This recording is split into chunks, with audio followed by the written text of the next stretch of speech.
Récemment, sur un projet qu'on a mené au Havre, on a questionné quelques personnes sur l'usage qu'ils faisaient du nouveau service. Et les retours qu'on a eus, c'est merci, votre service il a changé nos vies.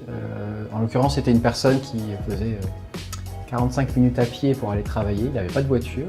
Et ce service, aujourd'hui, il l'utilise tous les jours. Et pour un trajet qui dure maintenant 10 minutes. Je me souviens aussi une autre année où on travaillait sur un transport pour personnes à mobilité réduite et une maman qui me disait là aussi si vous n'étiez pas là,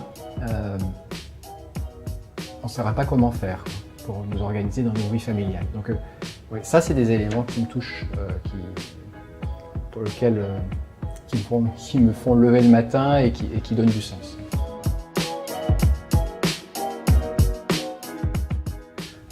Un des points clés pour moi, la règle, c'est pas d'application livrée sans qu'elle ait été présentée à des utilisateurs à partir de maquettage. Avant de développer, on teste. On teste auprès de vrais utilisateurs du futur service. Et c'est aussi un point clé pour détecter qu'est-ce qui est important. Je fais plein d'idées avant de développer des applications sur tous nos convictions pour dire ça, il faut absolument telle fonction. Et puis on dépense beaucoup d'argent pour les faire et puis on se rend compte qu'elles ne sont jamais utilisées. Donc mieux vaut prendre le temps au départ pour sentir le vrai usage et non pas se projeter. On a tendance à penser que notre propre usage, c'est l'usage général. Non, c'est pas vrai. Nous, on est trop spécialistes du transport, de la mobilité, pour être des vrais utilisateurs. Voilà, donc poser la question, solliciter l'avis des gens, c'est essentiel. Redonner de la place à l'usage et pas seulement à des paroles de spécialistes.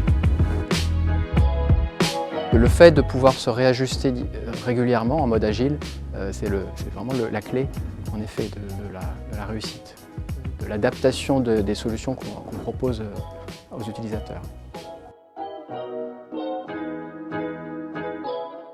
On a livré récemment l'IA de nuit, là, qui vient d'être primé par le GIE Transport Public. Les retours utilisateurs qu'on a eus, c'est votre application elle est simple, on trouve l'info facilement.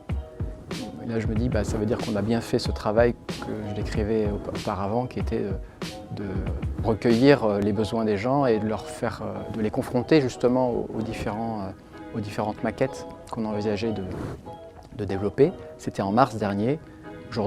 En juin, on a lancé le service. On fait une enquête en septembre, les gens sont contents. Voilà. Donc, là, je pense qu'on a la validation qu'on a fait à peu près du bon boulot. Alors, on peut pas tout dévoiler, mais ce qui me semble important, c'est l'intégration de tous les systèmes dans un processus complet de multimodalité et d'intermodalité. Et donc, le fait de pouvoir passer d'un transport à la demande vers de la ligne régulière pour finir par du vélo, voilà. Moi, c'est assez la clé d'une mobilité simple et durable.